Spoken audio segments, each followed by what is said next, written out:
Hey, we're Saints Father Chris here. Welcome to our Crucifixional Livestream. Glad to have you beautiful people with us as we are wrapping up this glorious week. Yesterday we talked about not every conversation needs to be had. And I started with a story that someone posted a comment on our YouTube channel in one of my sermons about the sermon topic, once saved, always saved. And though the theology of this person was, clearly not biblical and just a misunderstanding, it was delivered in such a factious way that I wanted to respond. My visceral reaction was to say, right? And really the bro just needed a hug, okay?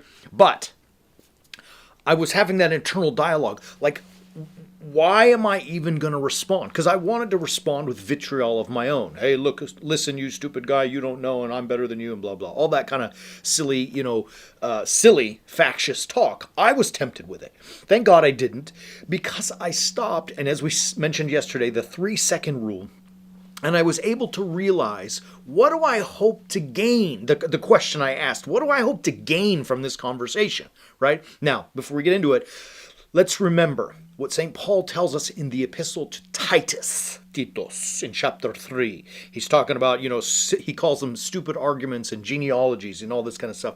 And he says, as for the man who is factious, once you admonish him a couple of times, have nothing more to do with him, for he is sinful and self-condemned, right? So he's telling us, look, try to help the guy. If he gets it, you've won a friend. If he doesn't, you need to move on because he's lost down that path, right? And so it is what it is. Every person has to make their choice, how they want to live their lives, and how they want to be. And if they choose to be factious, great, it's theirs. Let them have it, right? You can't control other people's choices.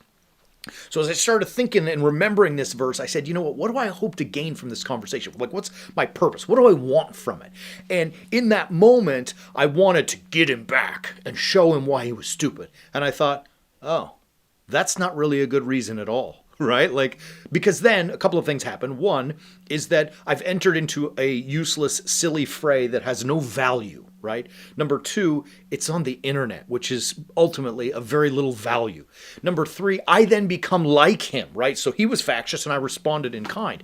And most importantly, it's not of any value in the grand scheme of the things that I'm trying to do and the work I'm trying to put forth. This doesn't matter, right? It doesn't make any difference in the grand scheme of things. Waste my time is another one, right? Who has time to do all that kind of stuff? And I realized what I hope to gain by going after him is of no value. And so therefore I kept my tongue. Now look, in my life, I can tell you in years gone by, I haven't always done that. But as I've gotten older and really tried to be crucifixional in my own life, I have found that I have, by God's help and God's grace, really, the ability to step away from those conversations. I don't take the bait as easily as I used to do. I don't get involved as quickly as I used to do. And really, I move on way faster than I used to, right? So the crucifixional life is really the game changer in this whole thing because it teaches me, don't take the bait, and most things don't matter. Don't play the game, move on and do your business.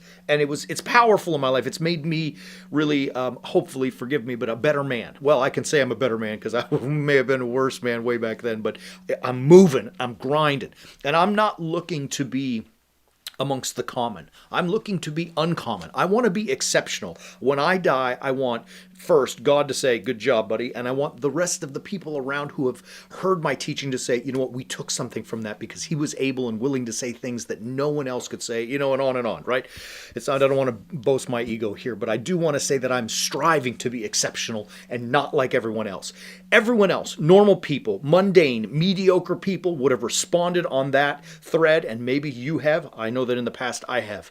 Let's not do that. Let's not be that. Let's realize that not every conversation needs to be had, and we are looking to be exceptional. We're looking to be warrior saints. Now, if you want to learn how to live that crucifixional life and level up a little bit, make yourself better than you were, right there, baby, that's it. Visit warriorsaints.org and subscribe to the Way of the Warrior Saint. This is our online database where we teach how to live a crucifixional life. We are just saying, Jesus did this and won. If you follow, you got a good shot at doing the same thing and finding your own empty tomb. It's that simple, but it is hard, and I realize that, so we'll do it together with you. Join us right now, warriorsaints.org. We love you. We're going to be back on Sunday.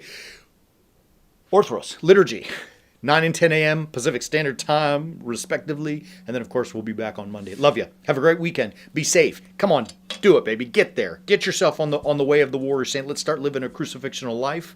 And as always, keep walking on the way of the warrior saint.